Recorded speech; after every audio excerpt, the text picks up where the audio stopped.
What up and good morning. Welcome to the third part in the assembly series for the snake program in ARM64 assembly. So last time we got the snake to move, and the next step is obviously we want to control the snake. So I'm going to go here, we're going to see what we had last time. So last time we had here our snake moving, and today, like I said, the goal is to get it to be controlled with the keyboard. Before we do that, we have to take care of a few little things. The first thing I'm going to do is I take here the direction and I'm going to change the int to a byte. It's just a number between 1 and 4. We do not really need an int. However, we have to be careful. We have constructions going on here in the morning, of course. We have to be, there I was. We have to store here only the byte part of the thing to not overwrite anything. So that's number one. So let's see if everything is still running. And it is. And the next part is to, if you remember the last time we just added the head. So let's go here. This is preferred this way. I'm going to comment this out. I'm going to keep clear the screen and print playing field. I'm running, and now we have the initialized snake, and as you can see we have no head here, and I want to change that real quick. So we're gonna go to the initialized snake function here, and if you remember, the only thing we did really was initialize the coordinates buffer and then place the 4 symbols on the board. And that's done here in the initialized snake loop, and somewhere we have our symbol. Symbol is in x4, and we are storing it to the board right here. So let's just take this and use this after the loop, and then we need the symbol. Could have gone down there, huh? So we're gonna do this. So now we have the symbol head, and we're storing it there. Now if you look, we have, remember we have initial length is 4, and we have now 4 symbols on the head, and now we have 1, 2, 3, 4, 5 with the head. That's not quite what we want, but that's because we added here 1 to x12 in the loop, and I'm just gonna do now subtract here 1 again, and that should be fine. Yes, and that's now we have the head initialized as well, and that's a little bit cleaner. All right. There's one more thing I wanted to. Yes, I rushed a little bit the last time. Just have to check here if you think. The last time when we wrote the move snake function. Where is it? Here. I rushed a little bit through this move forward, move backwards. As you can see, we have here a certain conditions. And don't get attached to them, because I'm going to change them in just a minute. But this here, what we have here is basically an else if chain, right? We are comparing x13 here has, if I remember correctly, where is, 1 second, let me be clear. What is 14 has the direction. So 14 has the direction, so 13 has the value of the, 14 has the address of the direction, 13 has the value of the direction. So we are comparing it, is it 1? If it's not 1, then check if it's the backwards direction, and check for 2. If it's not that, we're going to the up. If it's not that, we're going to the down. And that's a classic else if statement. And I think in the last video I said we are it would be better to do a switch statement, but we're not going to do that. Well, I lied. at the end of today's video, we're going to do a switch statement. It's just better, and there's a reason for that. However, before we do that, we're going to change the directions, the values, and it's going to be clear why a little bit later. But as of now, and that's just for me, not for you, I declared this as the forward direction, this here as the backwards direction, and I think this as up, and this as down, or this as down. So, and we're going to change that now. Oops. And we're going to change it in such a way that this is going to be 3. This is going to be 3 now. And this is going to be 4.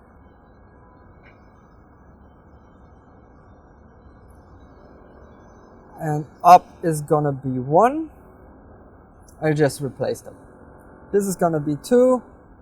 This is going to be 3. And this is going to be 4. And if you haven't worked with this for a longer time, then it should be no problem. So this is what we're doing here. We're comparing it to 1, and if it's 1, we're going forward. Now we're going to make this a 3. A 2 is backwards. That's going to be a 3 now. Up is going to be a 1. And down is going to be a 2.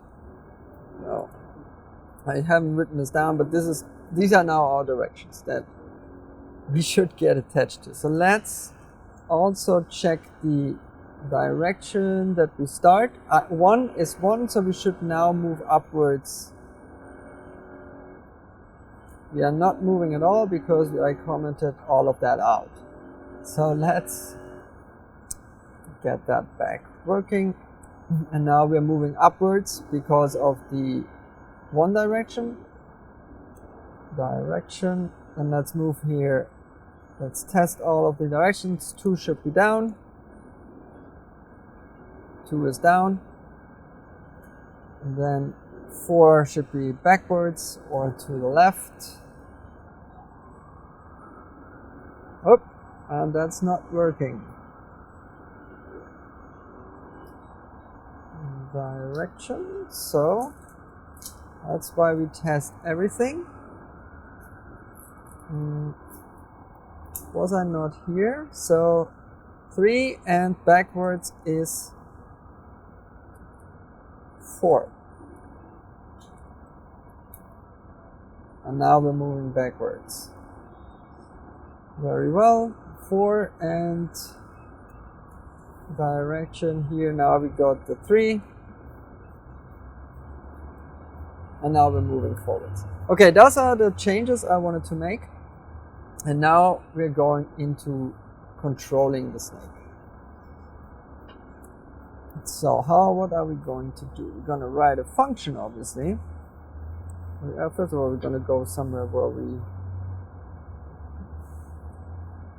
well, let's talk about the idea. The idea is simple. We have a move snake function which reacts to the value in the direction memory spot, and now the control function is going to take the keyboard input and change that direction spot according to the keyboard input, that direction variable in memory. Right, that's pretty much all we have to do. If there was not this little pesky thing called the terminal that blocks our input, but okay, we're going to come to that. So we're going to write control snake. Should I get one more bigger here? So, and control snake stpfplr sp -16 with a bang. And then we're going to move the frame pointer, the stack pointer and the frame pointer. F, and then we load them back at the end. Of course, these are all leave functions. and none of this is necessary. Well, not all of them. Control snake is not a leave function, I think. Is it? Oh, yeah. So, anyways, we are here. Here's now the world's going down.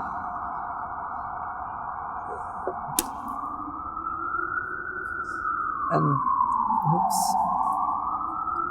Now before the next thing we're going to do is create the input key value. It's going to be ASCII characters. See that? Yeah. ASCII. Do I have the dot? And I'm just going to do for now. Actually, I'm going to do 4. I just initialize them with Z. There's no reason for that. Okay, so the goal is now take this input key and place a direction value into that. So, well, first of all, we're gonna get the address. Address be x0 input key at page. Then we add. Not quite sure if I keep this in x0, but for now that's fine. So now we have the address, and no, actually I know I'm not going to do this. I'm going to place this right in x1. Okay, so now we have the input key, and now we're going to use the syscall to get it into the memory spot. So where is this? And I want to open. Do I have this? No, let me open this. Open assembly. This part. This part. Yes, we're on ARM. And I think I made this here in the README. And I can format it nicely. So here is the list. And we are going to use the read syscall. Well, let me put this. Let me be a good person. So we're going to use this here, the read syscall. So what we need in x0 is the file descriptor. This is going to be standard in. Buffer location is going to be the input key. That has to be in x1, and this is why I just changed it to x1. And then we need the buffer size in x2. So let's first, and the key, the value is number 3. So let's start maybe with that. So move x16 std. Now, sys read. That's what I wanted to do. So let's go here. EQ sys read, and that was the value 3. And then we have standard in. And what was that x0? Std in. And as far as I know, that's a 0. Where is standard out? This is in. So this is, I'm pretty sure that's a 0. So we have a 0 here. So we have file descriptor standard in, which is 0 in x0. We have our value. We have the buffer location in x1, and now we need the buffer size in x2.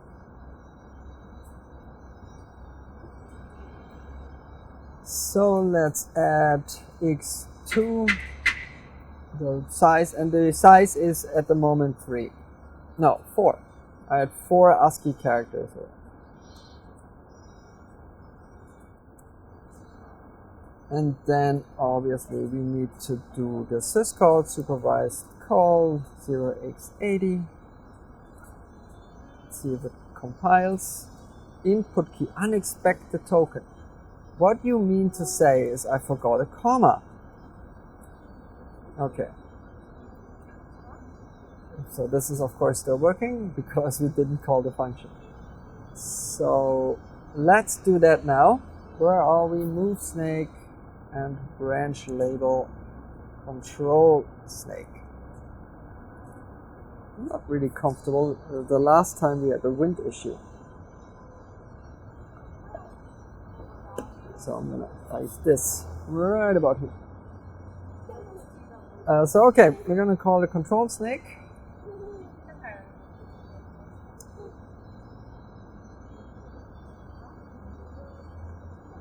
Did I compile?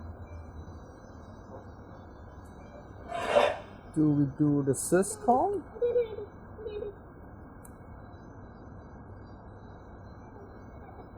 Okay, that's not correct. Sysread. Yeah, I don't know what I did here, but this has to be in the function somehow, huh? Okay, and now it's blocking. So I'm gonna press a key now and enter, and then something happens. So key, enter, key, enter, key, enter, and well, something is happening, but we don't know what. So that's of course because the terminal is now blocking, and that's one major part that we have to change. However, the first thing we're gonna do is check that out. So I'm gonna go to where are we? Control. This is right here. Control snake. Call LLDB. Set a breakpoint.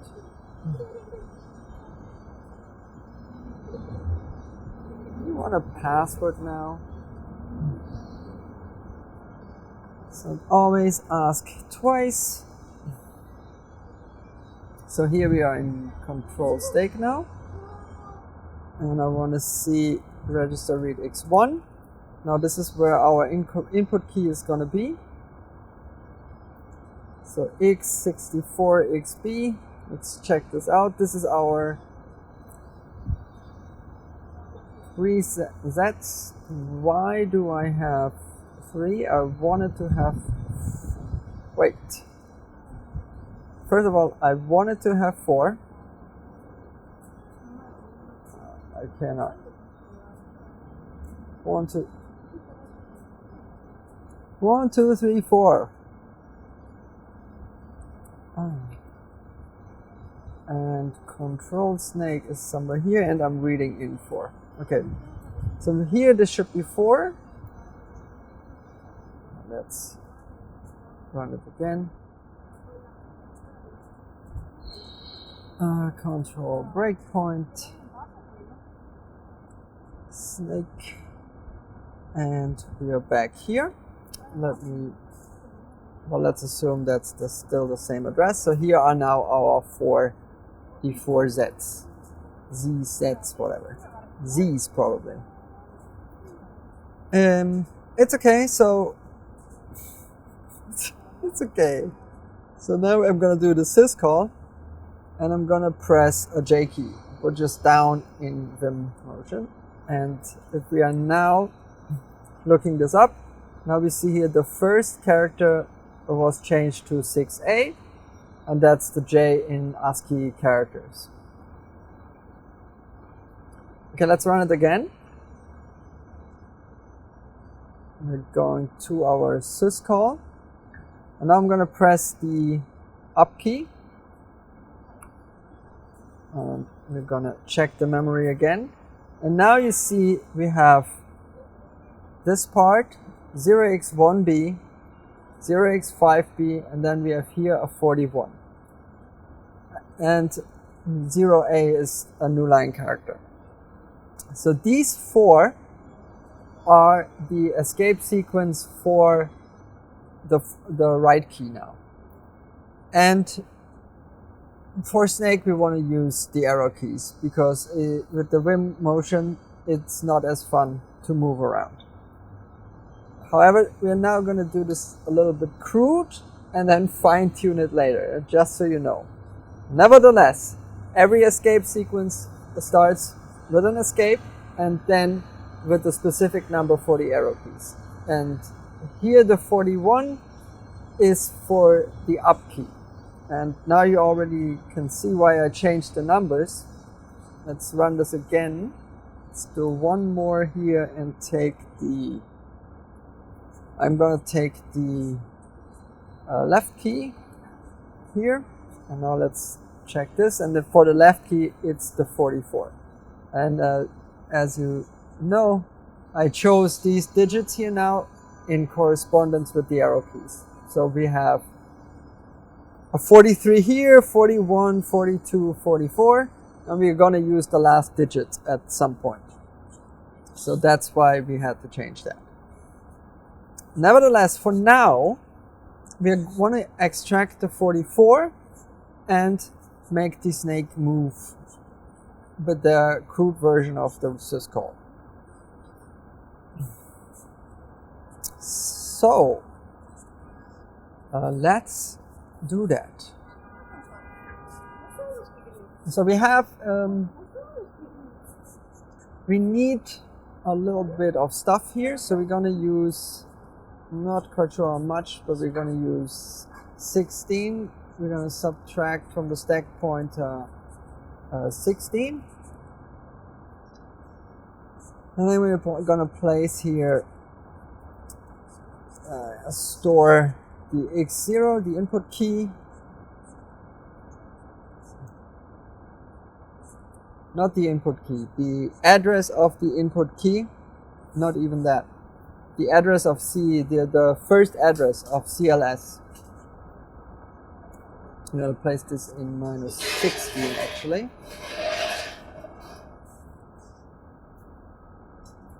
And x1, which is the input key, goes in -8. It doesn't matter, but okay. So the syscall obviously destroys. I have to check the camera. I'm getting paranoid. One sec. Okay. We're good. All good. So the syscall obviously destroys the registers, so we're gonna need to store them here. And the next thing we're gonna do is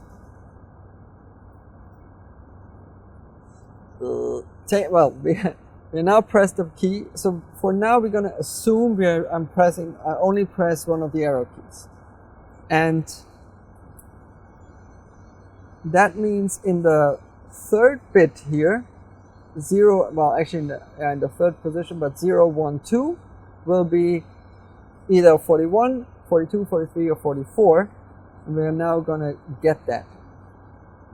So we're gonna load back in the position of the input key in, I'm gonna change some things, and we're gonna use, instead of x0, I'm gonna use x10.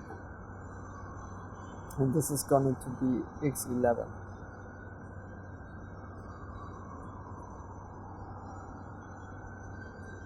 Okay, and then I'm going to do that right here. This is just because we're going to call a function maybe later, and then x0 and x1 might be destroyed. I don't know. So x10 it is, and now we're going to get x11 back, fp -8.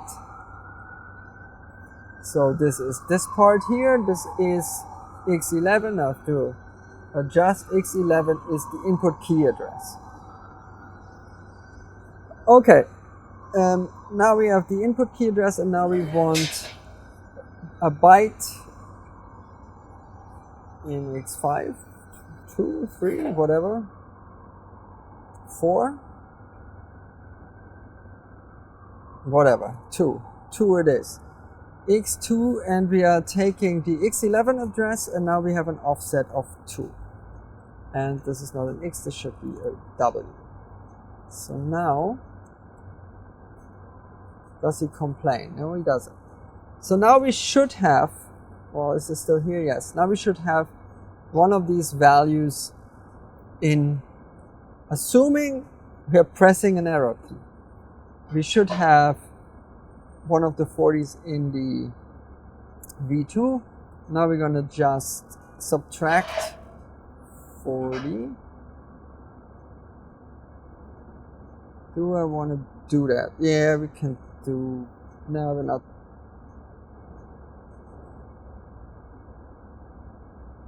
Let's not do that at the moment. Okay, I'm going to compare them to the keys. So we have the value keys, and now we're going to see control forward. We're going to say compare V2. It's like I say V2 and it's W2, ain't it? It's W2 and this would be V2. V2 is a V2. It's W2. I'm going to not say this. I'm going to say this incorrectly my whole life. Okay, compare W2 with whatever. The up key, well, we already know. So this is forward is what now? No, it should be forward, should be 43. So we're going to compare this with 0x43. And if it's not equal, branch not equal, we're going to go to control backwards. Yeah. I'm going to label this here. And then we're going to copy this. Why is this so weird? Okay, now we're going to compare, but backwards would be 44. If it's not backwards, we're going to branch to move up. Control up. Okay, put this here. If it's not control up, up is 41. Then we're gonna move 2 down.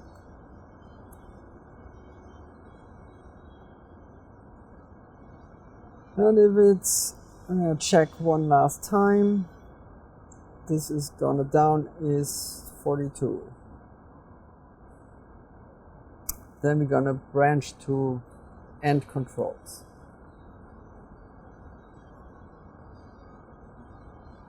And let me, oops, place the label here.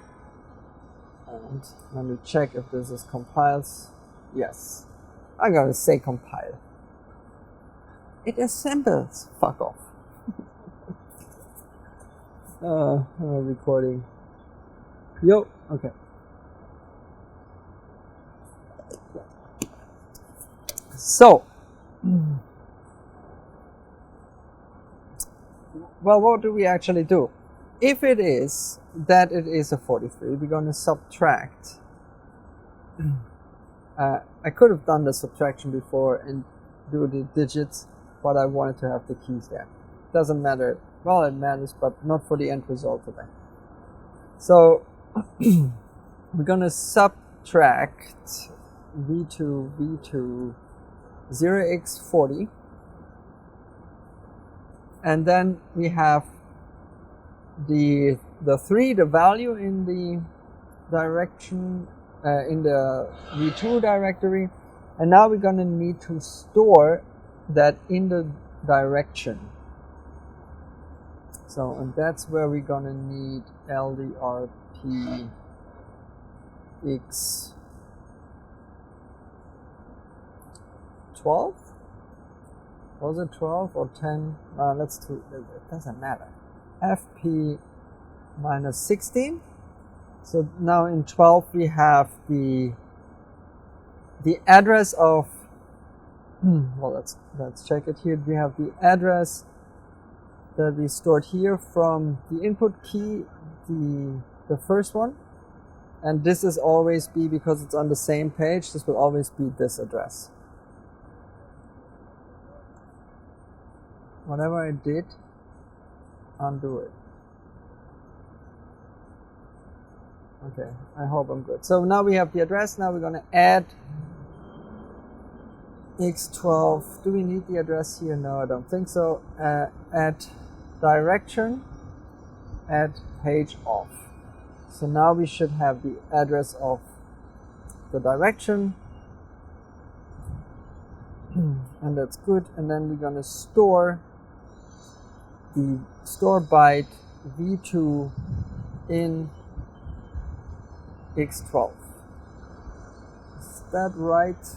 Seems right. And then we're going to branch to the end, whatever we called it, end controls. Is that correct? LDRP. Yeah, this is not a thing. LDRB. LDRBX12. Yeah, LDR then. Okay. Let me do this thing here in the hope that it works. We're gonna branch every time we got the control, we're done with the input because it's an else if. And now let's see, run it. Let me press forward, it moves forward. I'll press up, nothing happens. Press down, also nothing happens. And I'll press right, nothing happens. Okay. So why is that? Well, nobody knows. That's why we're gonna check. Yeah, but first we now have to check what we are gonna check. So where is it? Where is it? Control the thing. It's right here. LLDB snake break set minus address this and run it. Christian Leitner always wants to be asked twice. Is that Christian Leitner? Chris Leitner? Okay, we got the input key. So I'm gonna press up, which should be 41. So register read x10 is CLS, yes, add 12, register read x12 is the direction, that's correct. Register read x2 is 7A. Register read v2 is 7A. That's a Z.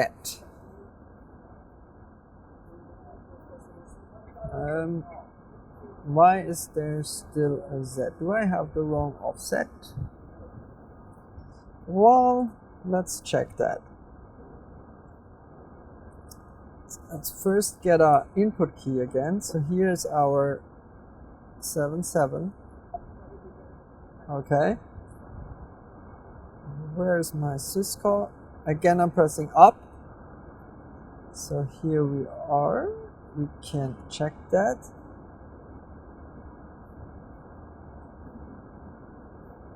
There is nothing there.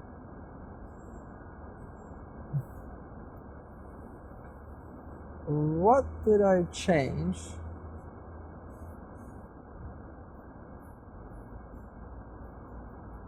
Yeah, I know what I changed. I changed this to x1. This has to be x1 here. So I'm gonna, how do I do? Well, I can store x1 here on 8, that's okay. And x10 stays x10. Can also stay 0 here. It's anyways overwritten. So we're back at 0 and 1. So let's talk this, but it's still not working. So back into the debugger we are. Break, run it, ask him twice. No. You just want to set the breakpoint to this. So here we are. Where's the syscall? Pressing up again, and there's the 41. Okay, we're back in the game. register read x12, CLS, register read x12 is the direction now. Register read v2 is 41, so that's good. And now we compare it with 43, that's not equal. So we're going to compare it with 41, that's not equal. Wait, this is equal, so it should be here. I can unfortunately absolutely not read where we are. And now we are comparing with 41. Okay. Chibungi. It should be correct. Okay. No. We didn't put the store here. Okay, I forgot all of this. Okay, we always have to store this part here. So let's run it again. Forward.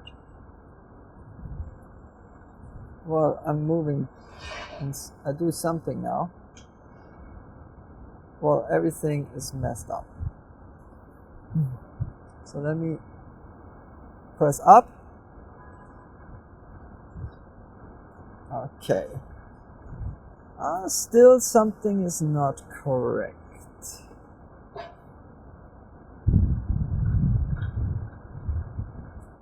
We are also not subtracting. I forgot all of this. Okay. How is this supposed to work? Okay, now I'm pressing up. Now we're moving up. So I press up and enter. Now this is the gist.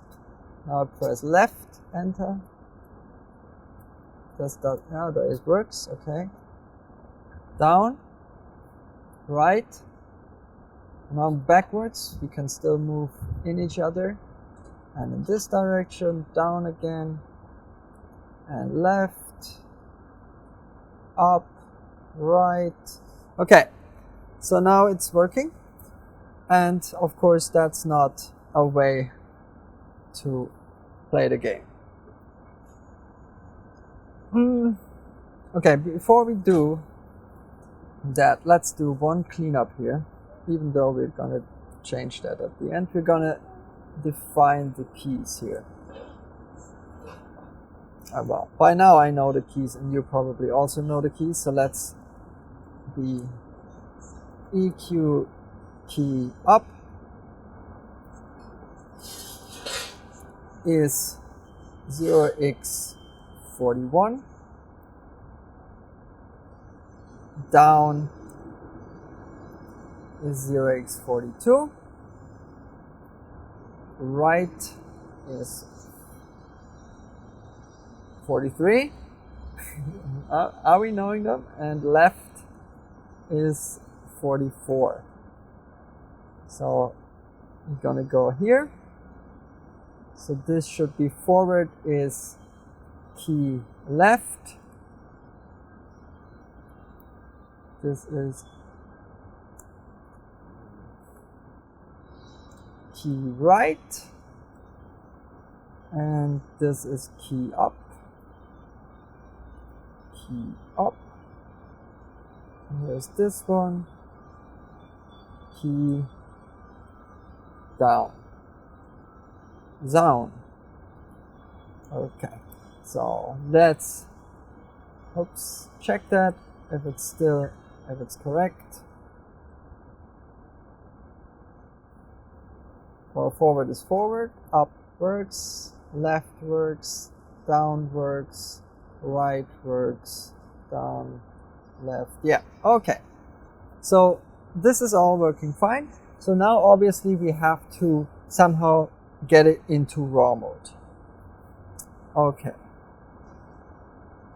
So how are we going to do that? Well, the terminal has two functions that it uses to do that. And we're gonna look at this. There's something called termios. This is terminal input output system. Mios. And that's what we're going to do now. So in C you would normally include here the termios.h. and then you can put it into what is commonly known as raw mode. Now we're not going to put it completely into raw mode, we're going to put it into a minimal version of raw mode. We're going to do basically take the ICANON. This is what's, when you see now what we have to do if I run the snake. Well, there are two things. If I press a button now, you see that we get an input here, it prints this weird combination. That's controlled by echo, and then I have to confirm the input with enter. And that's controlled by ICANON. This is pretty much the basic part of the raw mode. And after that, we still have to control the timing. This is something called the control flags. It's a small array, we come to that, and there we have to change the minimum time and the input time at all. We're both setting this to 0, creating a 0 delay. That's the goal. Alright, so the terminal is controlled by two functions. Do we have the ICANON here? There's the VTIME and the VMIN. We're going to change these. We're going to change echo. Is this here somewhere? No. But okay. Then what I saw it here. These are the two functions that we're going to need. This is TC get attributes and TC set attributes. So basically it's a struct where all the configurations of the terminal are set. We're gonna call TC get attributes, populate our memory, have the configuration file for the terminal, change the configuration struct for the terminal, then call TC set attributes, and that's gonna change the terminal. That's the basic gist.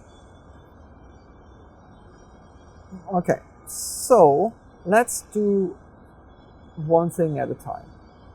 Let's actually start with calling the function that doesn't exist. No, let's go here to somewhere up and declare the function. Enable raw mode and end. Enable raw mode, and it's the blocking part is either known as canonical mode or cook mode, and well, people call this, the raw mode is more what is used, I feel like. So we're going to use cook mode. We're going to start it here. Start, what's that? FPLR. Stack pointer.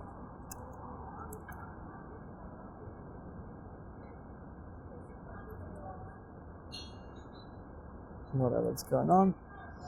FP, we're going to use the stack pointer in the frame pointer and do the opposite. LDP FPLR. This looks like a semicolon, but it's not, right? FPLR SP16 and return the function. Okay. So one thing that's obviously the case that we need to do, if we want to call an external function, there is a comma, and there should be no comma. If we want to call an external function, this is a libc function in macOS. It's in the lib system, L system thing. So we're gonna need to change the Makefile to do that.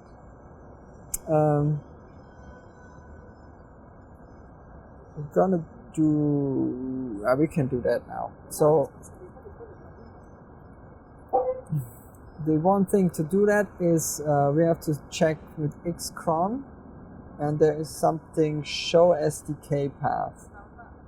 Show SDK path, and that's here where the current SDK path is. I'm gonna use this command. I'm gonna use I'm gonna put this now because I have it now already copied, but let's do that in a moment.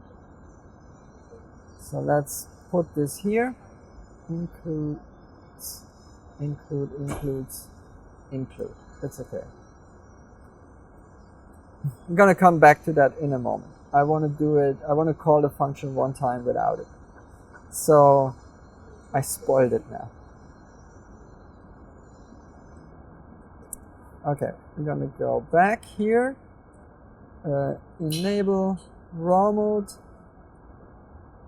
So we need space for our struct. So if we go here and go man tc get attributes, tc get attributes is here. It was there, now it's gone. tc, hello?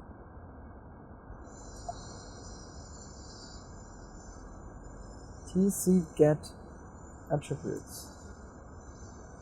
Yes, but where's the function now? There it is. Zsizzle. It doesn't let me Zsizzle.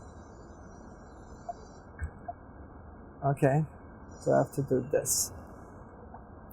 The first function parameter here is an integer. This is the fields. This is typically,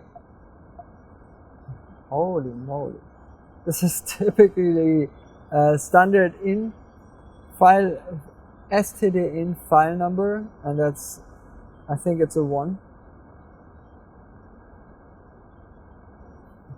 Okay, this is, and the second part here is the struct where the tamios will be stored.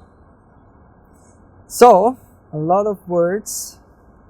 Let's go here and create tamios raw. Tamios raw, and we're gonna fill it with some value, I don't know yet. I'll just take 0x50, 1 byte long, and we're gonna fill it with the value 1.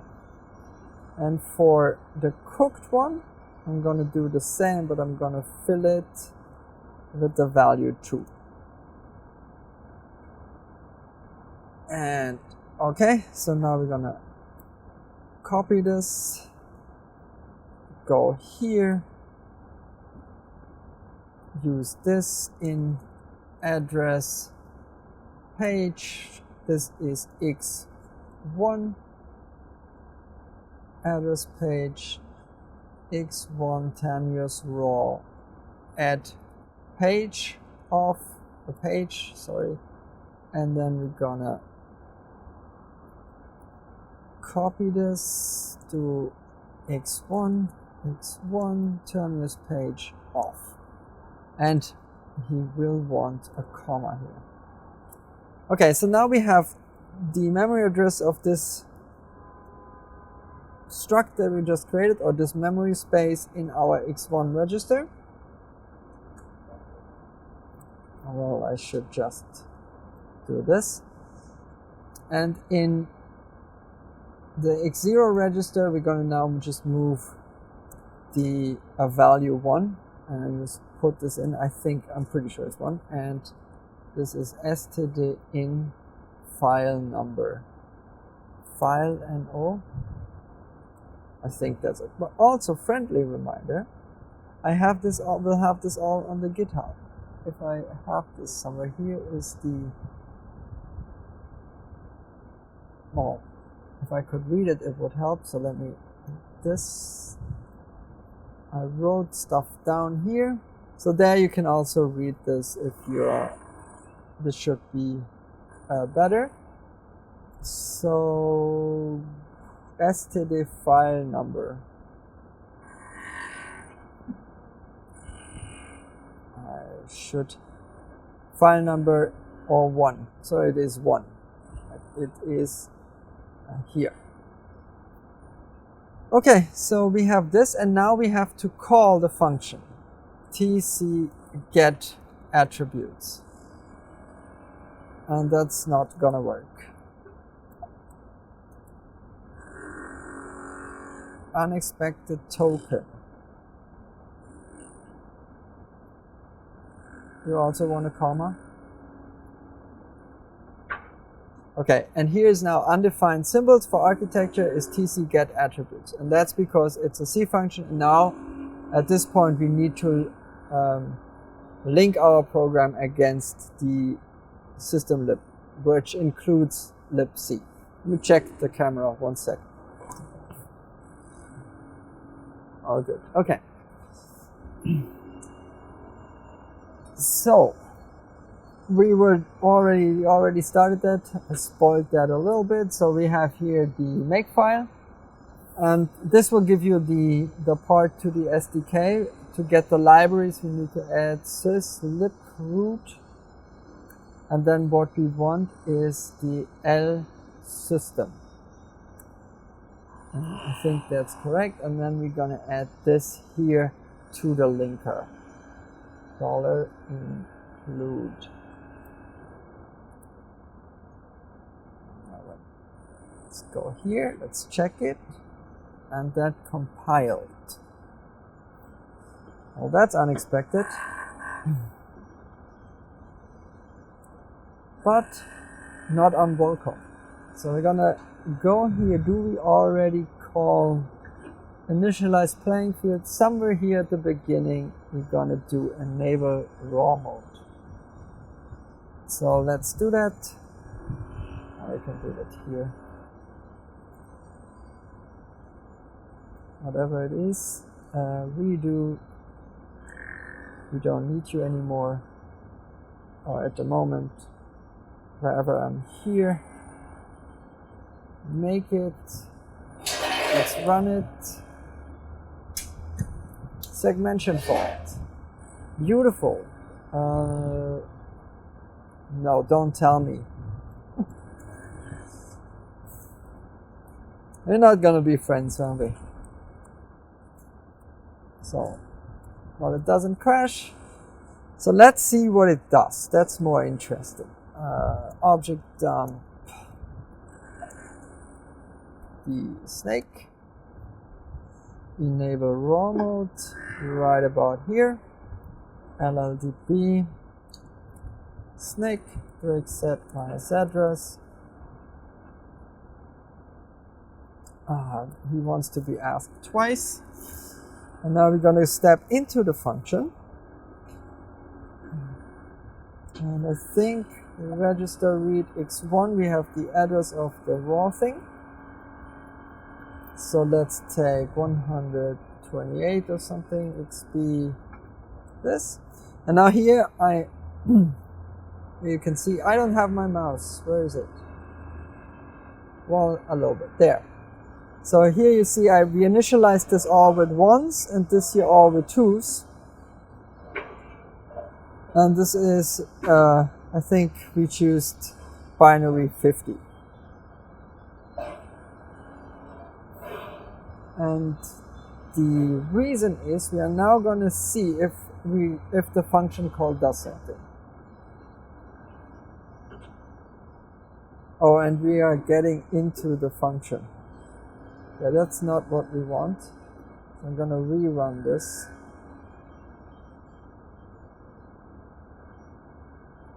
So I want to step over this.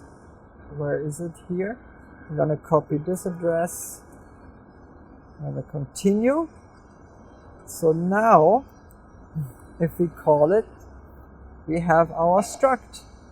And it's right here. And you can now see up to here, it's the struct. This was filled by the tcGetAttributes function. And then here we have a bunch of our 1s, and then the 2 starts. So we can get rid here of this part. So it's not quite 50, but it's 48. So now I'm going to change this here. This was more to get to see how big the struct is. So we're going to change it to space 0x48, and this here will be the same.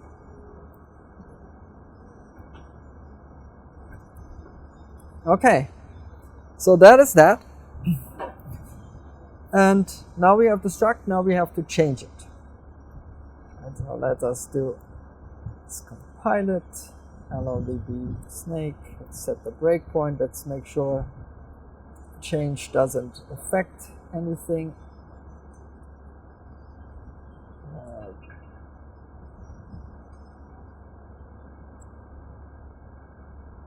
Continue, break, run. I don't know what I'm doing here. Where am I? Did I change something? Oh, I have the breakpoint there. So here's our struct. And now you see it's not any longer filled with 2's. Or maybe I should have left that. One moment. Maybe we should have left this here for 1 second. So we can run it.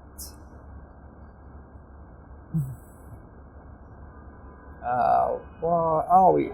Continue. Set the breakpoint, run it, yes. And now we're gonna check the memory.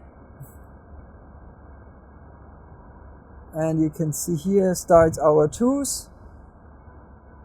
I cannot see it, but you can.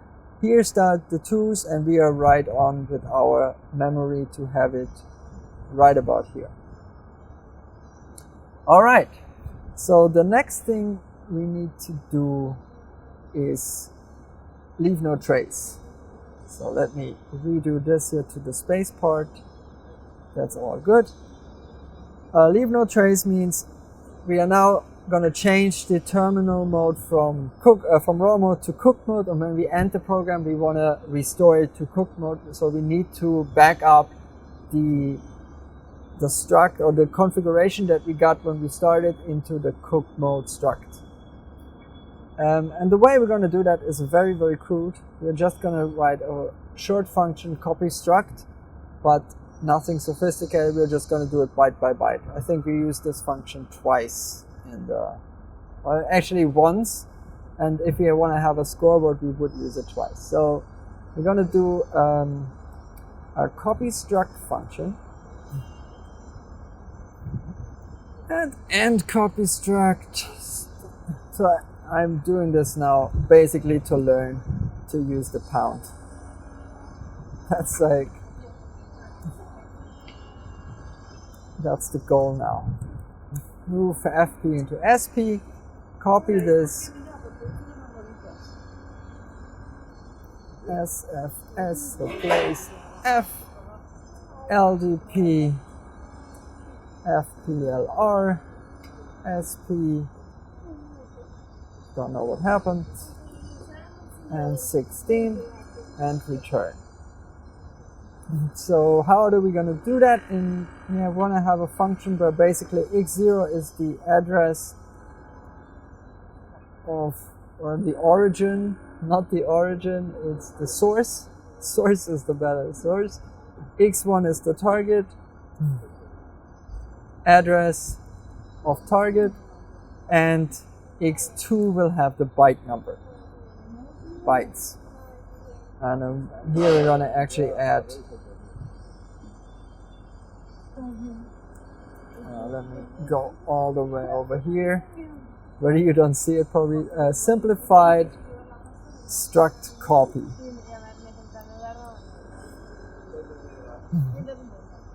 Okay, so we need a loop, copy struct loop, and end the loop.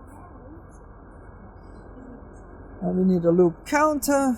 What we're gonna do, 0, 1, 2 is taken, so move x3 gets a 0.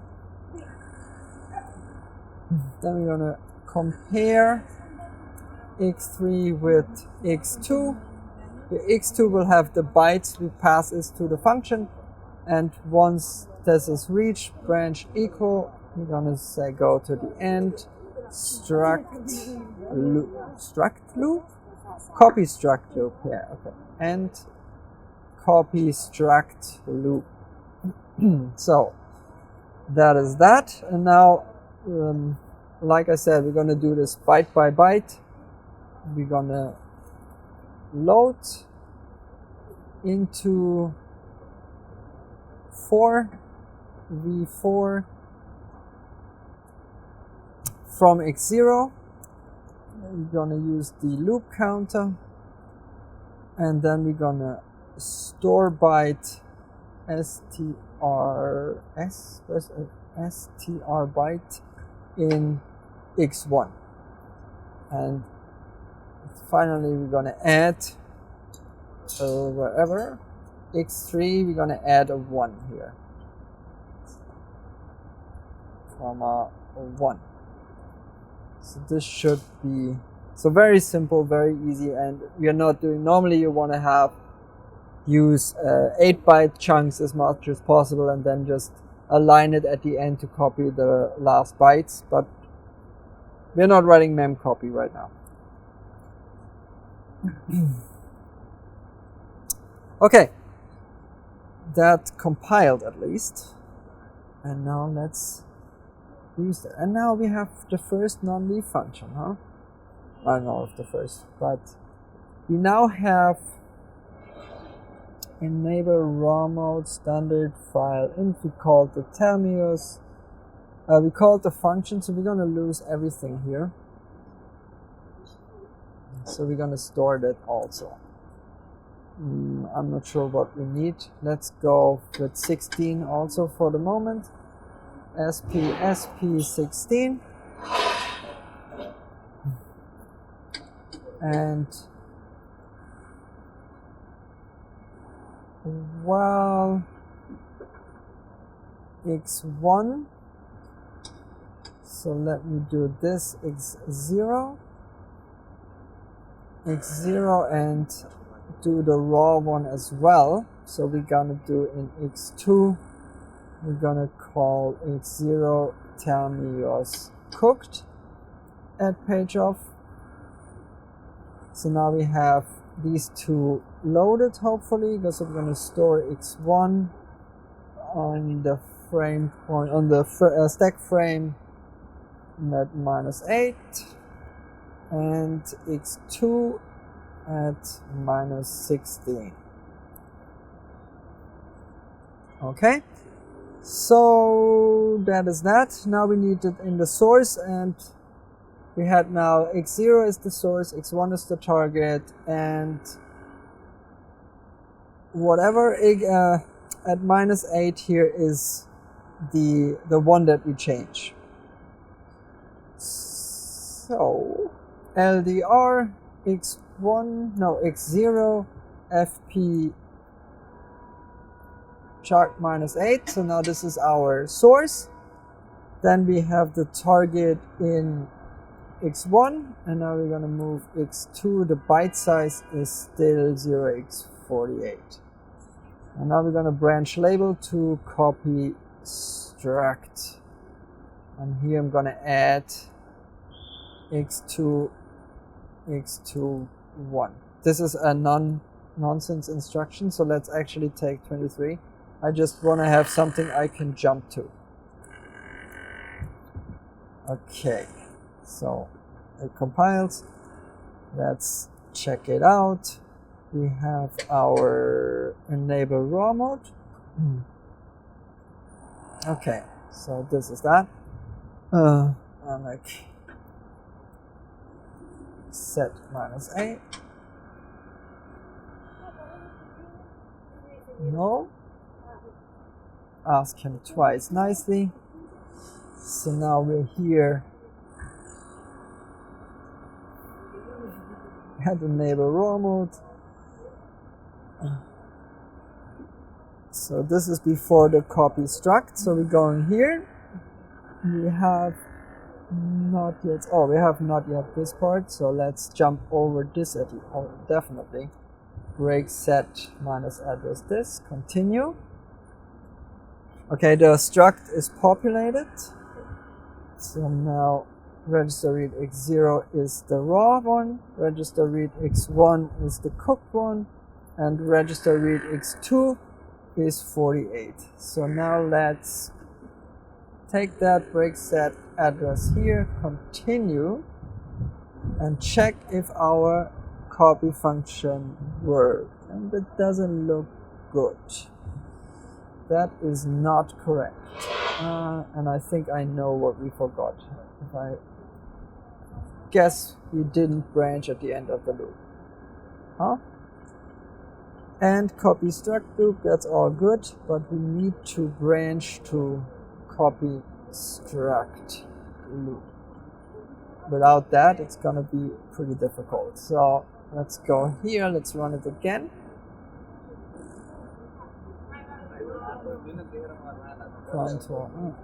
Control C, set the breakpoint, run it. Okay, I don't know where we are at the moment. Oh, we are at the x23 instruction, so now we should have already copied it, and it's copied. Let's actually compare. We have here the 02 to 02B, 02B. This line here is here, and we need a little bit more. 38, 25. This is also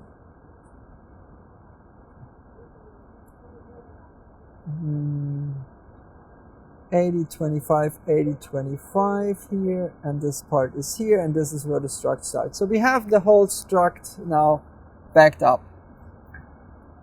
That's all good and pretty crude, but absolutely sufficient for our purposes here. Alright, so we have it backed up. So now it's time to change it. So how do we change it? Where are we? Raw mode. Raw mode. Okay, there, down here I am. So like I said, we have, and this instruction is gonna kill this. We have the echo flag to change and the ICANON flag to change, and all of that is in a struct. And now I have this all written down here in the README. However, I'm going to show you that this is not magic. So what? Termios.h. We can do this, and we can go here. And if we open this, hell no with Xcode. We're gonna open this and make this bigger. There are certain things. So if we are looking for well, first of all, there was the whole struct here is here. So we're gonna already see these are the flags. This Termios struct, although there are a few. So here we have in the L flags. This is a part where ICANON lives, and this is what I really wanted to look for. ICANON.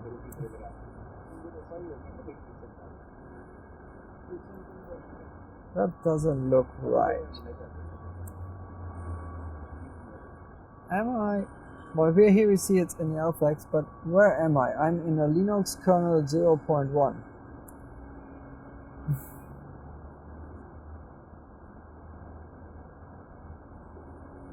We do not want the Linux kernel. We want the Mac kernel. ICANON. So this is a part of ICANON, but we want the value of the flag. And that's the value of the flag. So it's 0x100 basically. And the echo flag is this one here.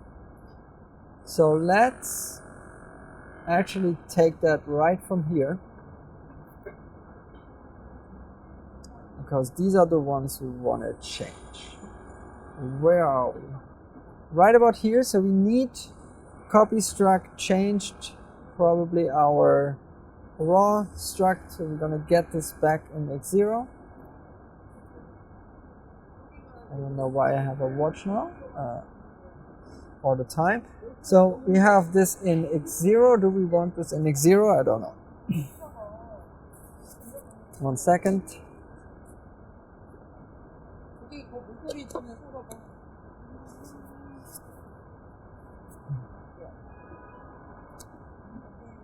So we need, I'm gonna use x1 now, and we're gonna put in 0x0100. Let's cross check that. 0x, we're on the 4 bytes here, 0100. That is ICANON. And then we're gonna move x2. I'm gonna move here this value is an 8, 0x0008. So these are the two values. This is the echo flag.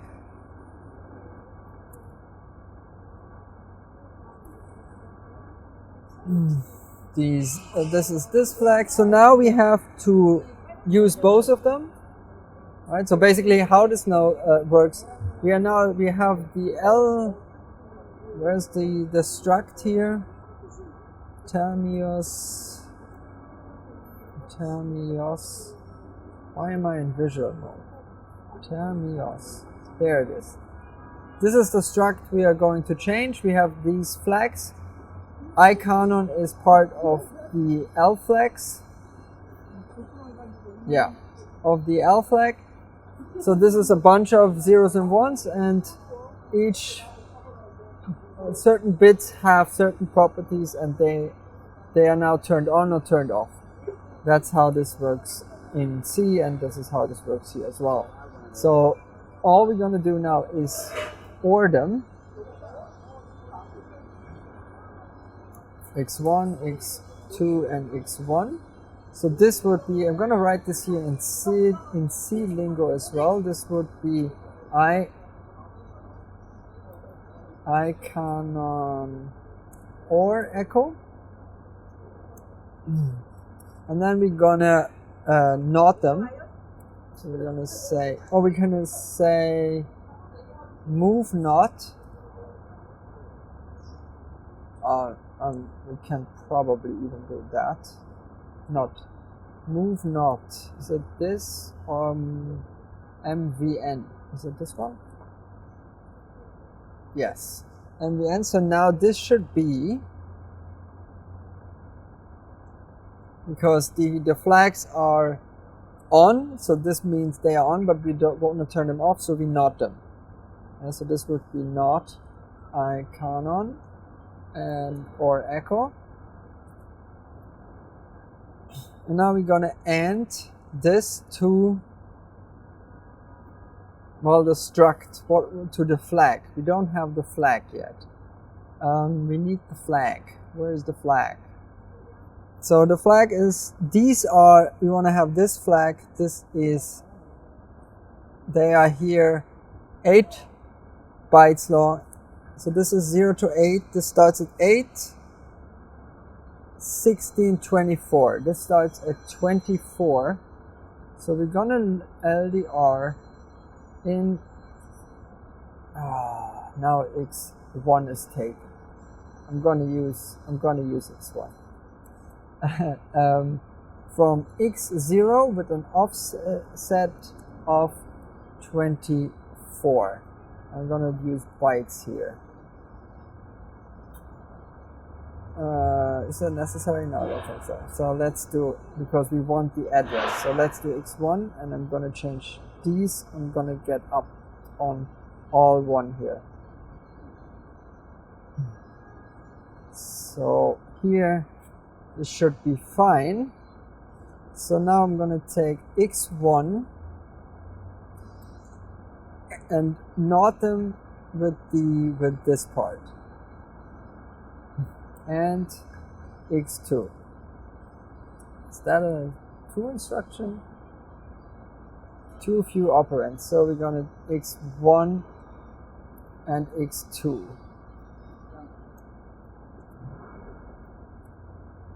Okay, so hopefully we will check that in a moment, but this should be now and equal not, let me copy this. this part. In x1.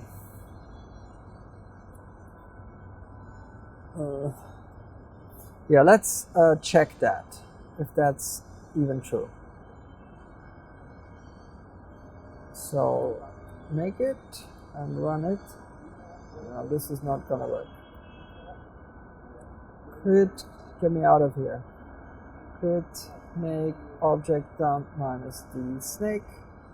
And we are here in enable raw mode. So we're gonna do this, copy LLDB, break set. Oh, we wanna really have a better breakpoint here. Enable raw mode. Storing stuff, absolutely not walking into this. Copy, break set there, continue. No, we don't want to run through a copy loop. Break set, continue. Okay, so now we have in x0 terminus raw, register with x1. That's not correct. LDR.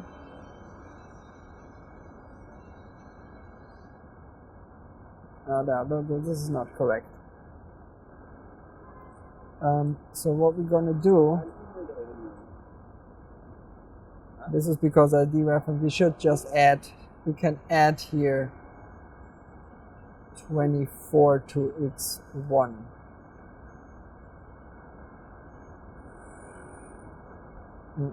There should be a better way.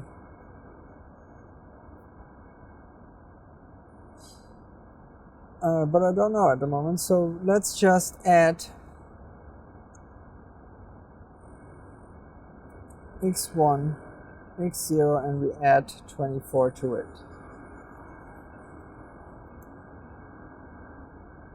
So compile this, run it again. Breakpoint, breakpoint, breakpoint, continue. Where are we? Load. So now we have here x0, that's the address.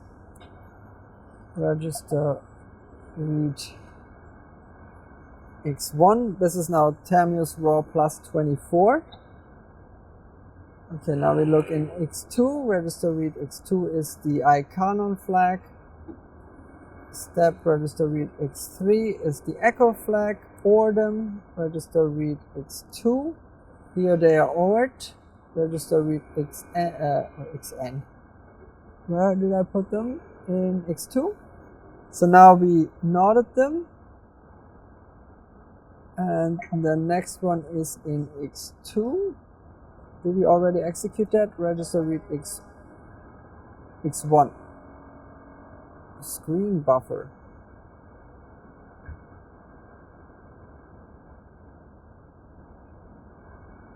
One second here. And x1. x1 and x2. Move not. Why screen buffer?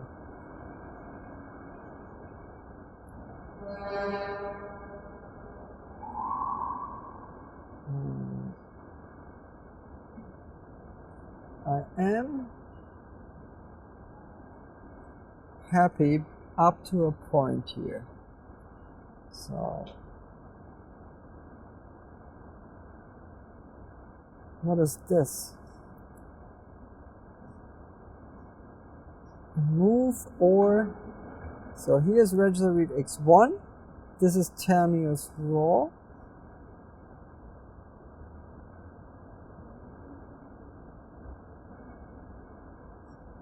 That's like, okay.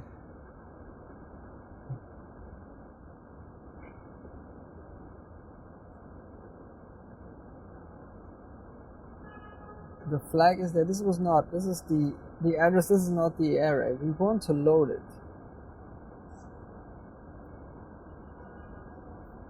Okay, 1 second. This is the L flag, and the L flag is not an array. Let us look at the flag here.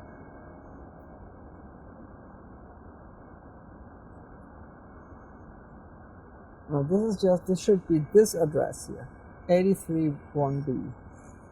We want to store something there. And that's pretty much the word I want to use here. We want to store this there. We want to store x2. Yeah, but we need to end it first. So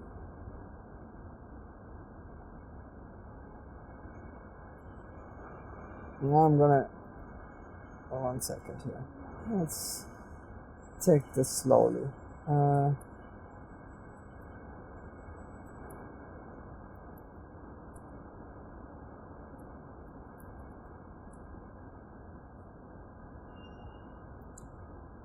Where am I? Move end, this is good. So now we have, so let's check this out here. Register read x1. This is the tenuous raw. Plus 24, 31b. That's actually correct. However, register where's the here register read x2. This is not the value. So wait, we are good until here, I think. We're not at this. And we end this with the value. We don't have the value. We need. I'm not correct here. We need this value. Where is it? Where is the? 1 second. We need, I think, this value. So we should have loaded this. This was like here my end. This is not correct. You have to LDRB W1, what I said at the beginning, 24 offset. Now this should load the value at that position. Can I get something here? Right, okay. Save this. Make it. Run it. No. Give us a breakpoint. Run it. Okay, so we are here. Now let us register read x1. This is 0CB, move not, and end. Register read x1. C3. Yeah, this is better, but still not quite LDR x1. We need the whole value here. This is also, if I look here, there is nothing in there. Right, because here are a bunch of zeros.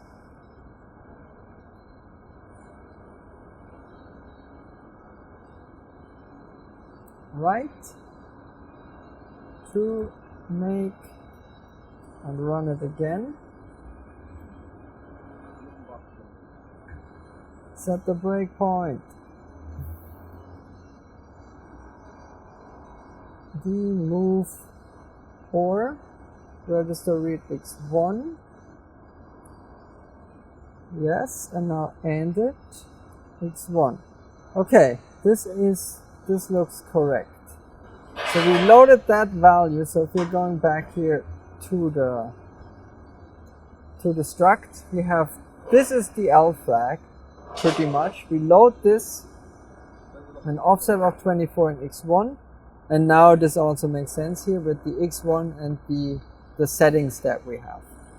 So now we have to do one thing though. We have to store x1 again in x0 24, not 23, 24. So this will now update the struct. So where are we? Control R, right, Control C, BR, LCBR, run it, step, register read x1. Let's see that x0 is still okay. This is Tamiya's raw. So we are now going to have an eye on this flag, 31B. I'm going to do the step. And 31B, this is now changed. Now we know it's changed. We don't know if it's changed correctly. C04, yeah. CB05, and here C304. Okay, it is changed. We don't know if it's changed correctly. So now we just changed our struct in our local memory. Now we have to give it to TC set attributes to change the terminal, to pass it to the terminal. So let's check this out. Man TC set attributes. Oh yeah, he doesn't like that. So TC set attributes gets the input fields. We know already this is 1, and then it gets the terminal struct here at the end, and then it gets something in the middle, and that's normally something that is TCS now or TCS flush, and we are going to use TCS flush. This is just do it immediately or do it later. I don't really know, but we're going to use a simple to value here and call this function now. I think TCS now, I don't know, I don't remember right now what the flags do. So let's get this, store this in x1, but we need this now in x2. Oh no, we could have changed that. If we were here in x2, or we can just do that here. I move this in x2. I move this in x2, so we are already in x2. Because here, this is x0, this is x1, and this is going to be x2. So I hope I made this. So we ended it here into x2, and then we store it in x2. This is the nice part about ARM. And the next thing is move x0 the value 1. Move in x1 the value 2. This is again a TCS flush. We could, is this here? And I'm not sure if this is here. TCS, no. I'm like, okay, let's roll with this one now. And we have x2 already here. So now we're gonna branch label TC set attributes.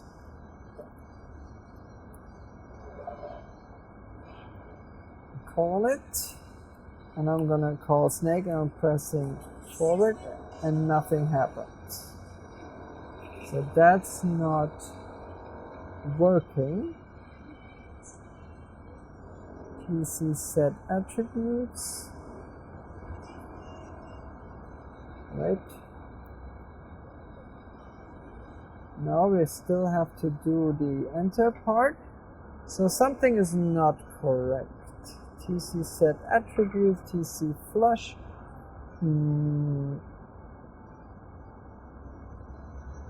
X2, X0. Yes, this is not correct here. So let's, I confused. So I'm going to change that back to X1. What we're going to load into FP is the address of the terminal of the Tamiya's cooked. So we're going to LDR in X2, and I'm going to do this here. The cooked address, and that is FP -8, right? So let's run this and this. And now if I press forward, you see I don't have to press enter and we don't see the key value. So I can now move here around with the arrow keys, but we are still blocking. Okay, better though. Let me check the camera 1 second, because this is, yeah. All right, we're still on. Well, let's keep going. Check the battery here. That's all good. So now we have this accomplished, but we do not have the VTIME and the VMIN to set. Now there's two things.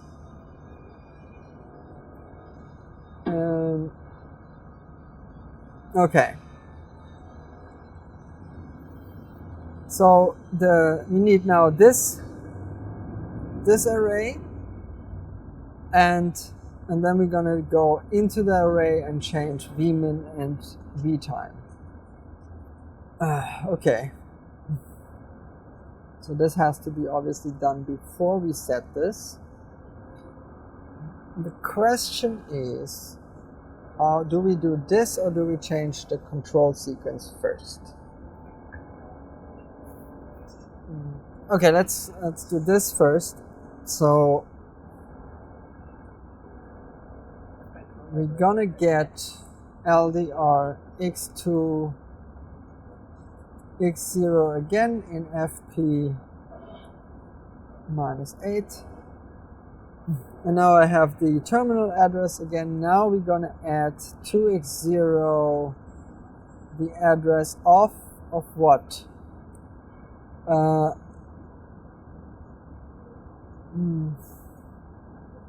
This is gonna be start at 8, 16, 24, 32. So 32, this should now be the array of the CC flag. And now we're gonna move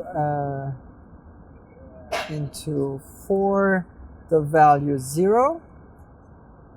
And VMIN and V is this here. Again, this is all written in here, but let's go in the real one. These are in an offset of 16 and 17. I think this says in the array. Index in of CCC here, the special control characters are at 16 and 17. So we are going to store byte V4 at x0, 16 and 17. 17. And now we're gonna run it. And now it just works. This is not correct.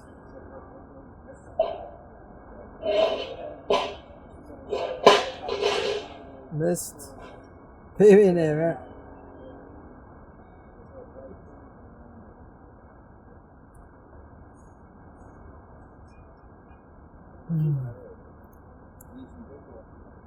Gonna call snake again, and it just works.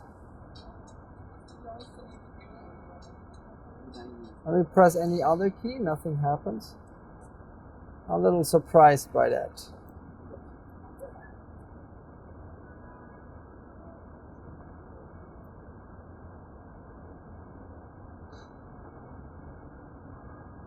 Okay, I'm surprised. Normally this should not work. I don't think I'm hitting both correctly.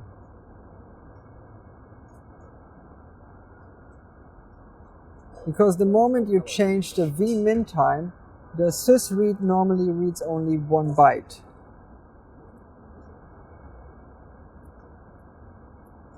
But at the moment I'm controlling our little bugger here.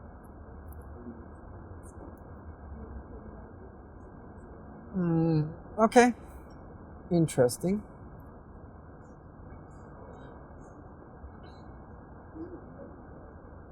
Where are we? Enable raw mode. Raw mode. And here we are.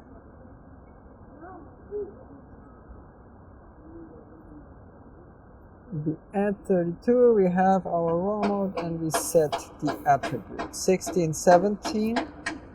I mean, before we did that, it wasn't even moving.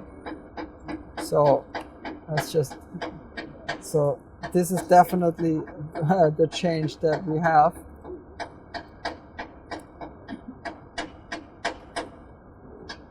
And it's moving. I'm not trusting this somehow.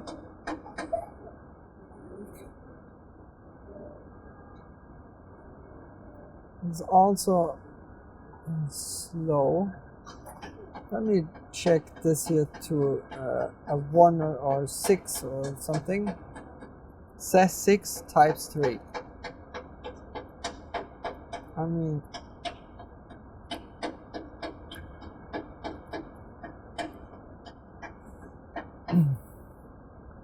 all right. So maybe we just leave it like that.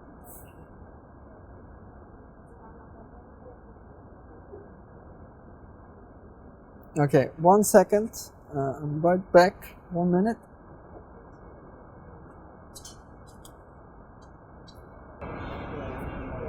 Okay.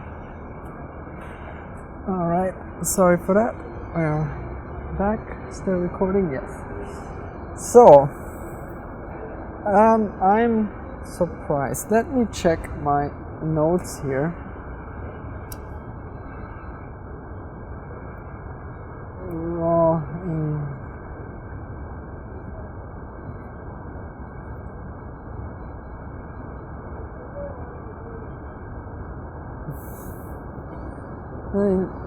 We add 32, we get it.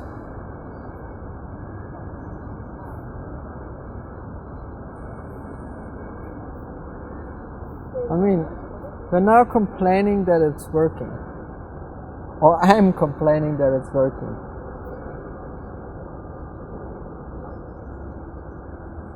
Where are we? The VMIN.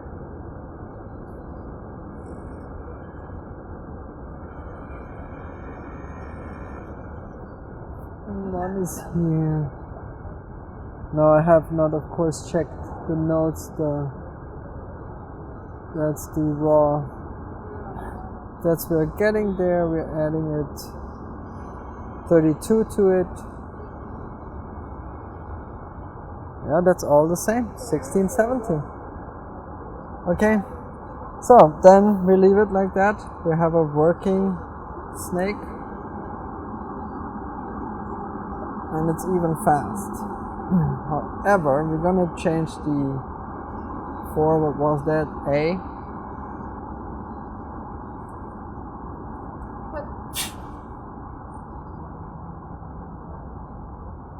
Okay, it's working. Nevertheless, control snake.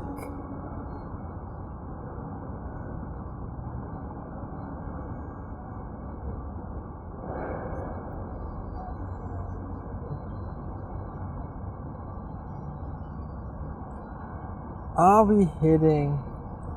Well, the issue that I'm having right now is normally when you set VMIN to 0, we have to check from the input characters. We only get, instead of the 4 bytes of the syscall, we only get the first byte, and then we have to check, is this an escape key? Then we have to do another syscall and get the second byte, and then compare it.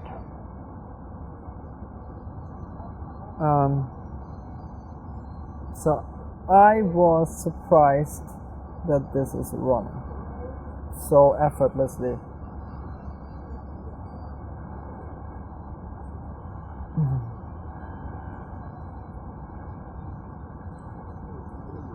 Yeah, but never change a running system. Like you're not. So That's okay. The only thing then that we're gonna change now, I mean, we can, if it breaks, we fix it. That's not the problem. But what we are doing here now is every control sequence. Okay. I'm not gonna complain about it working. So we're gonna keep it that way, and if it breaks somewhere down the road, we're gonna fix it.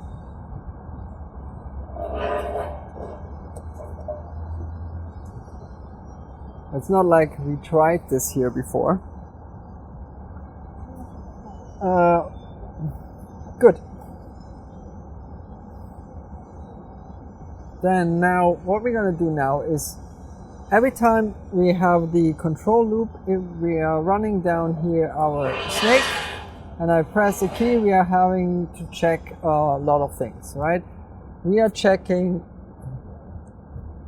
well, actually, what at the moment where I can still go in the opposite direction. So this is, first of all, not allowed, because we would, at the end, when we have a hit detection, we would run into ourselves. So we have to counter that as well. And how would we do that? Well, we go in here and check are we pressing the left key? And if we are pressing the left key, we are executing this part of the code. And now what we have to do is, before we store the direction, we have to check here, compare v2 with, well, if we're gonna left, we need the direction. Where is the direction? We don't have the direction. This is here in x12, so we are loading the value in this way. I think v3 is not taken, so let's load in v3 x12. So this should be now the value of the direction, and now we're going to compare this if it's if we are moving, if the current direction, okay, now I'm still a little flabbergasted here that this ran without any issues. And we also, okay,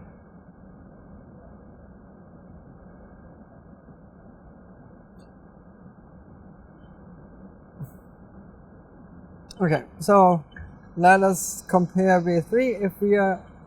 If we press left and the snake is running right, so if the direction is 3 and we are pressing left, I'm like, no, my key left. Why is this key left? And we are placing here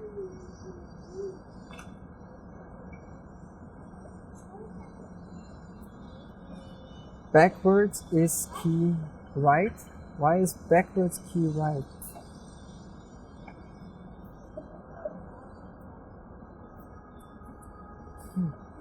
It's like, now I'm completely key right. Backwards should be left, right? This should be left, and this should be right. And nobody can convince me otherwise. And now I have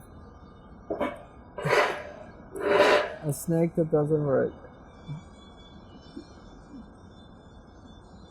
Okay.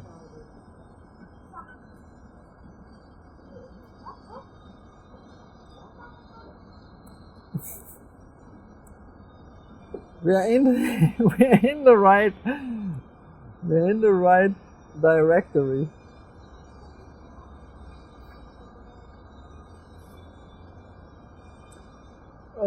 Okay, so right is forward and left is backward. So if we are here,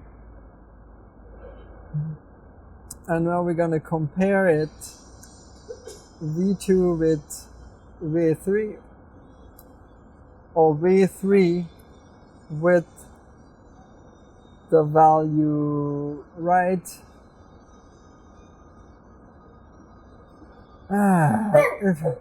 If I press right, then it's not supposed to go left, so this would be a value 4, right? And if this is branch equal to, we're going to end controls. So if I do this, yep, this is a 4.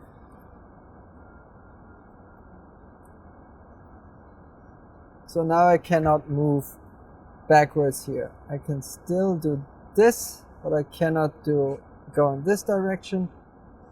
So now we would have to do this as well after the sub thing here. Now this is left, so this has to be 3.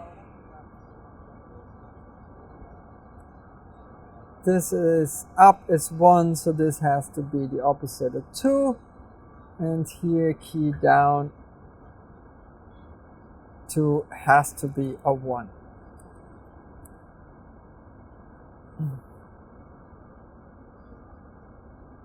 Now I cannot go backwards here, cannot go backwards here, cannot go down here, and cannot go up. Alrighty. So that's working.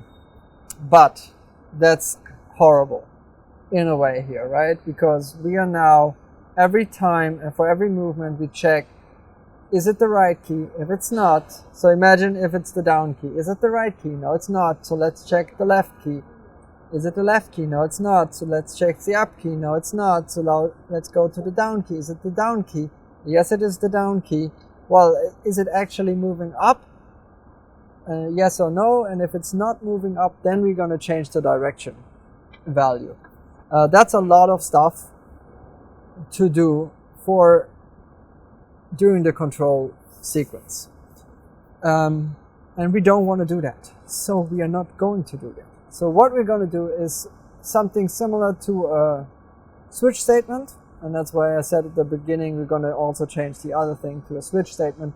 We're going to write a table and say, we have now direction forward. That's a 3. So go to the third position in the table. Did I have a warning? No. So go to the third position in the table and check if what the forbidden direction is. Once we know the forbidden direction, we compare the current direction with the forbidden direction and then simply store the direction in the direction variable. So, I said a lot, I didn't do a lot, so let's do the stuff.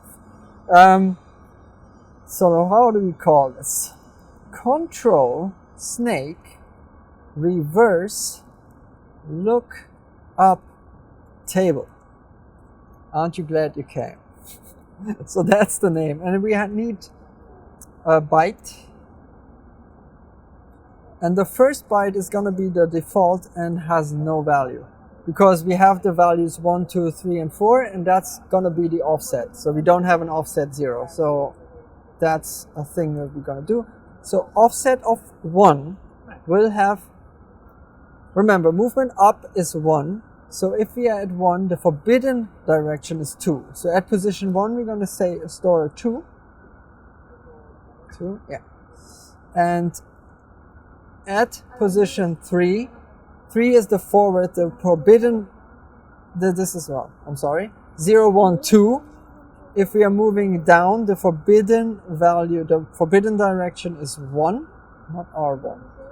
So now at the third position, 0, 1, 2, 3, the forbidden is the 4th, and at the 4th position, the forbidden region is the 3. Okay, let's comment this. Moving up, up, 1, moving moving up, direction 1, forbidden direction is 2. Couldn't have made a worse comment, could I? And now I'm going to copy that comment.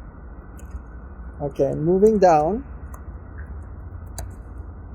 Direction 2, the forbidden direction is 1.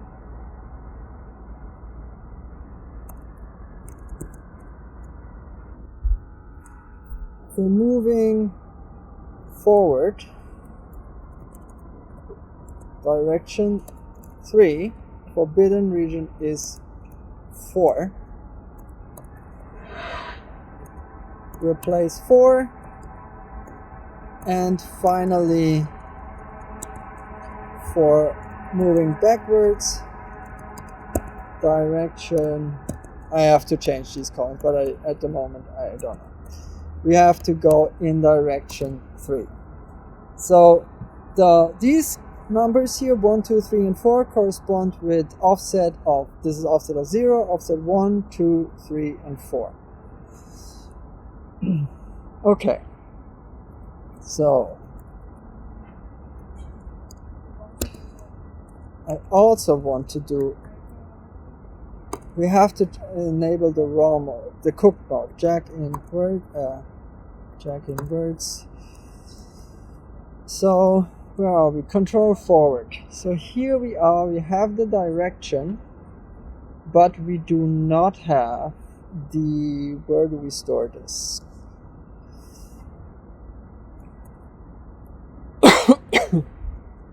Sorry. So we're gonna do this here in LDR or add x12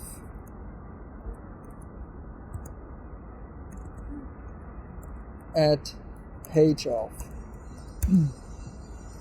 So because I'm overriding 12 here, 12 is still the address here from the CLS, clear the screen, the beginning of the page. So adding 13 and 13, we should now have the control snake reverse lookup table. Okay. So now we still need, the key is in V2, it's already here. We have the key in V2, but we are going to subtract now 40 from V2 right here.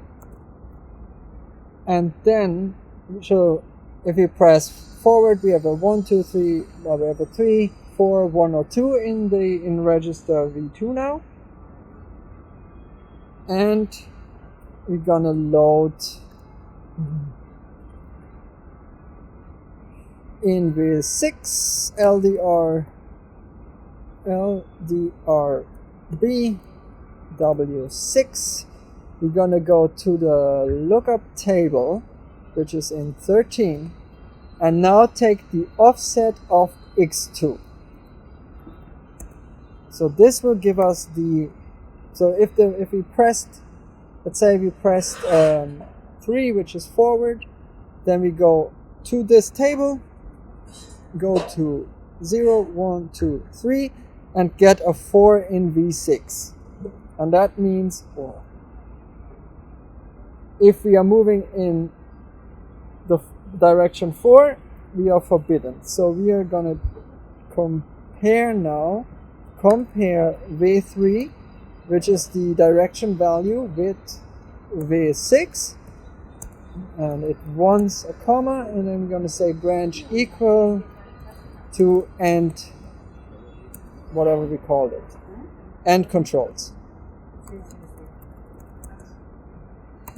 Okay, and if it's not equal, then we're going to store the store byte V2, which we now have in x12. And this should be it, actually. So let me comment this out. And I'm gonna compile. And it's not working.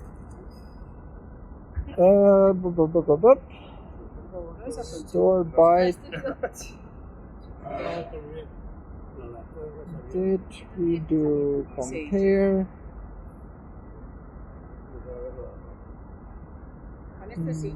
Store V12.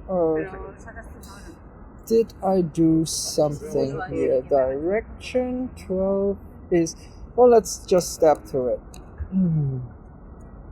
Object dump snake. Control snake.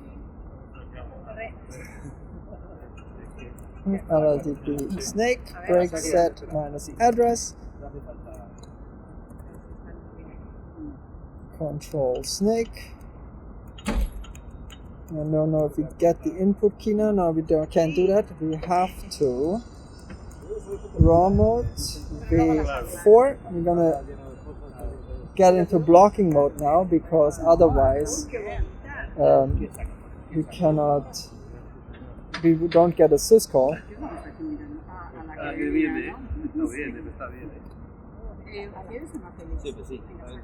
So let's go into control snake. I'm gonna press up now. Up. So we're gonna get up. Register read v2 is now 3A.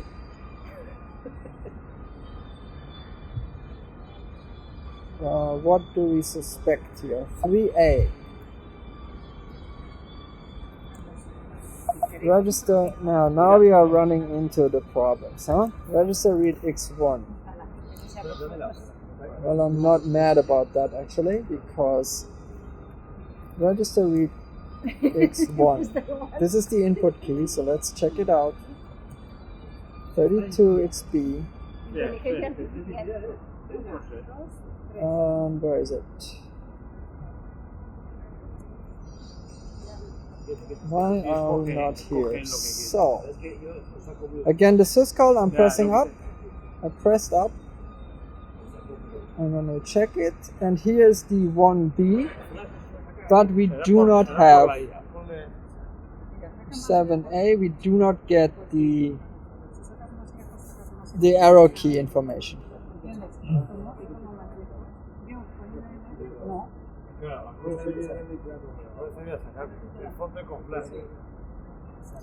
I mean, I'm fine with that part, but why this not happened with the 0 is beyond me. So this makes more sense. We have now, because we have the blocking mode, we get only the escape information here. So control snake. So let's not even do that here. Let's just get 1 byte, and then let's load in oops. Just copy this. We're gonna load in x11 the input key. Is this now FP8? Is x1 is the input key, and then we're gonna load bytes in x11 also. Why not? The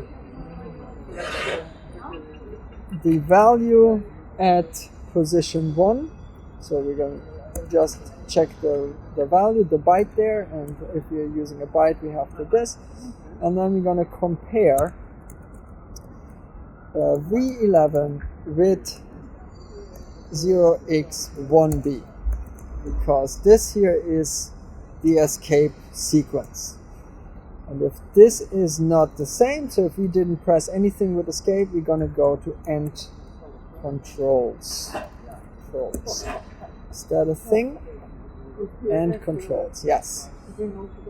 If on the other hand we pressed the input key, then we're gonna do the second syscall.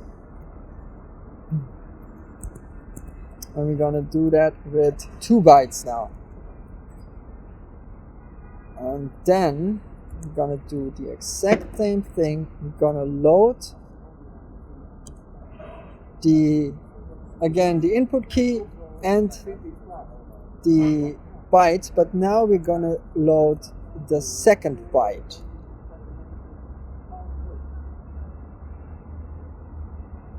LDRB second.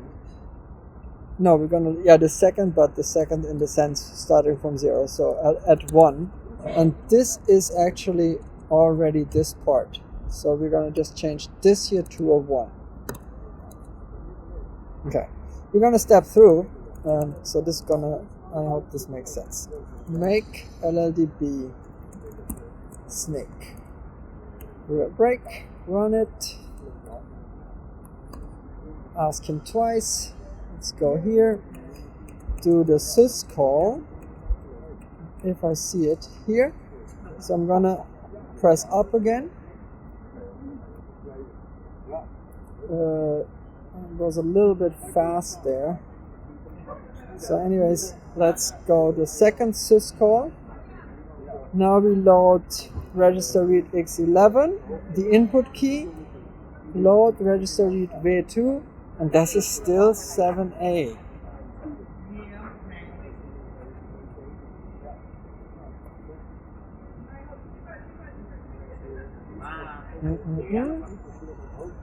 This is still 7A. Why is it 7A? 1B? There's a 1B.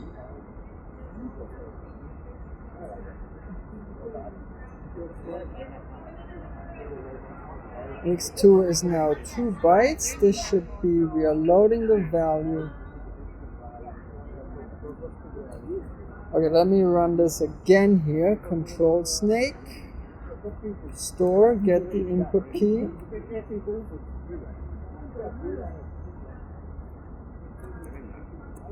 Input key. I'm pressing up. And we have 1B. Register read V11, we have 1B. We compare this to this, so we are moving through it because it's the same. Okay, and we need standard in. We need for standard in the buffer to be in x1 here. So we're gonna have to load x1 in before the syscall. So let's do that.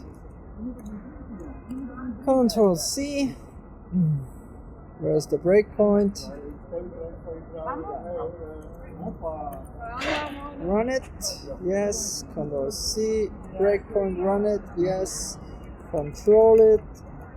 We are getting the syscall. I'm pressing up again. Now we're going to the second syscall, and I'm going to check if we are in 1 now. We have the input key. So now the syscall didn't even ask me. And we have x11, register read x11 is the input key. Let's check what's there. And now here is the 41. Thank you. And now we're going to do the step. And in V2 is the 41. We're going to subtract 40, register read V2. Now we have the 1. Thank you. We're going to load register read x12. Whatever, register read x13 has now the control snake reverse lookup table. And add, okay, whatever. We're going to load now in V3 the direction. Register read V3.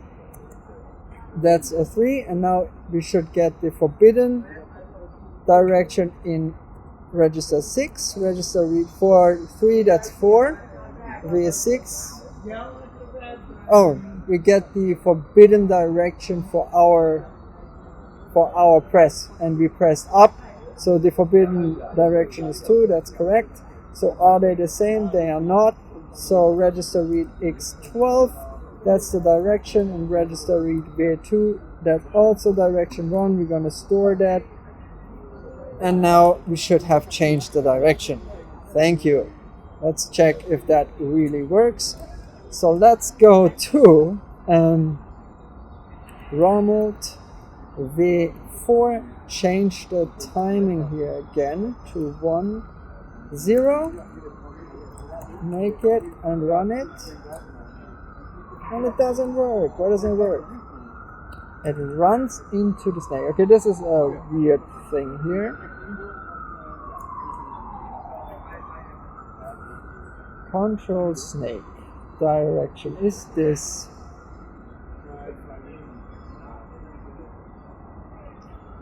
That's a thing of I'm overriding something here. Store, where are our store bytes, load bytes, LDRs. Let me check this. STR. Oh, that's all okay.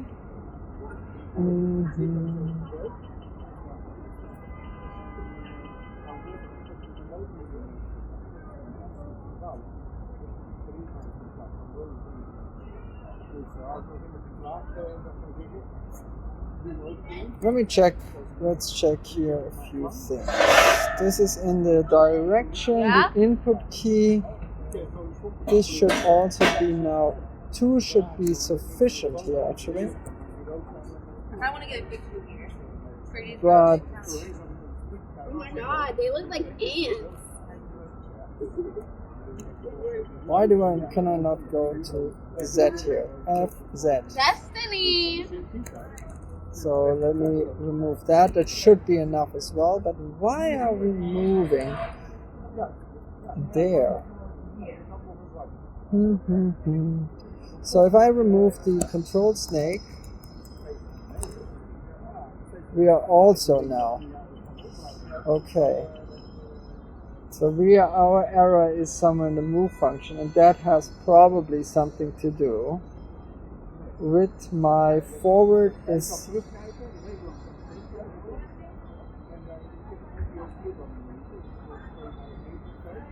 We're gonna load here the byte, LDR byte, and we're gonna compare the W. Let us do that because there might be something in. And now we're moving again, okay? And now we're gonna uncomment that.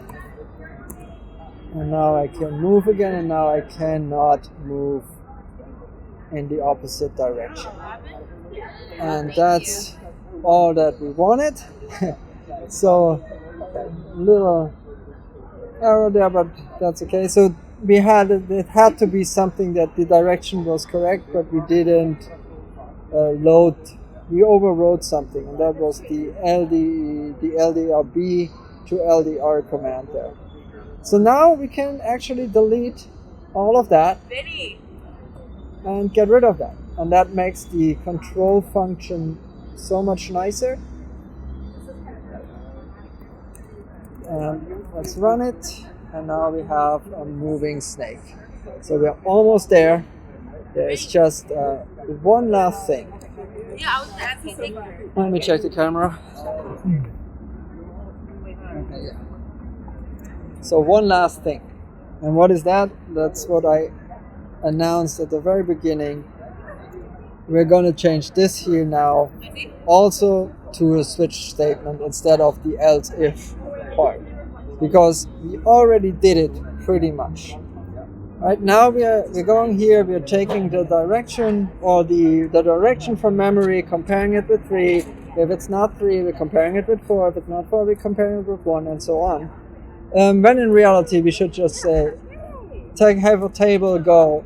If it is 1, go to that label. If it is 3, go to that label. If it is 4, go to that label. Right? And that's all we did here with bytes, and now we're gonna do that with labels.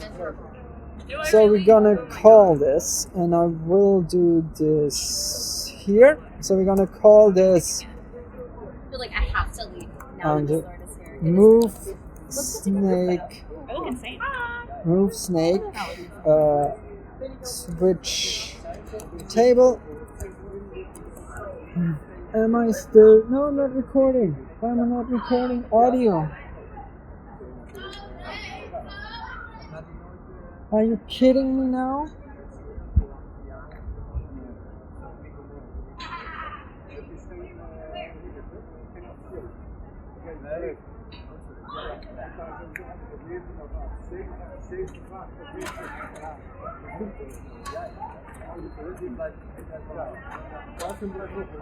So the audio went out. I don't know for how long, but yeah, I don't know.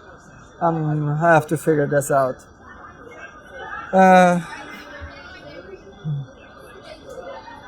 Okay, we are almost at the end. So we're gonna do our quad 0 because we need the same offset for move forward, back. We have 1, 2, 3, and 4. We have dot quad 1 is move up. I can't believe this right now. So quad 0, 1, 2 is move down. 3 is move forward, and forward is move backwards. Okay, that is that. Now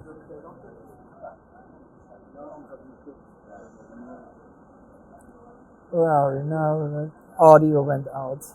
I changed the batteries this morning. Okay, control doesn't matter. Control snake. We're not in control snake. We want to go to move snake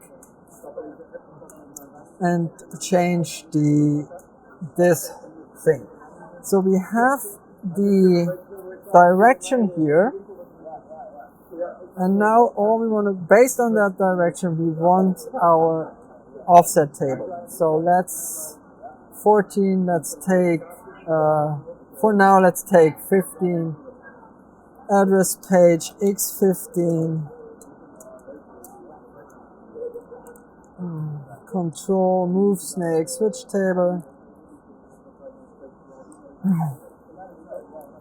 is this, add page, add x15. I don't think we're using x15 here.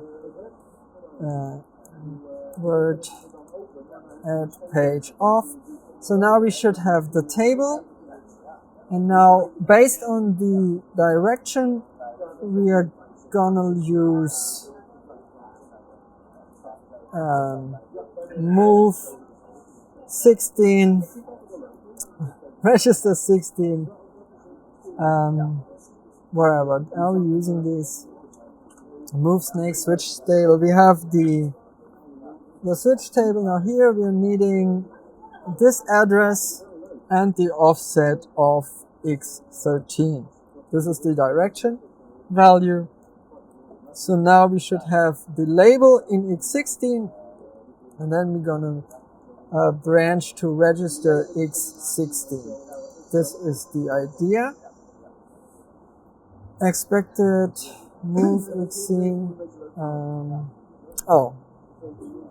Well, I'm not quite sure, but I do need an LSL offset of 3 because the quad numbers are 8 bytes long.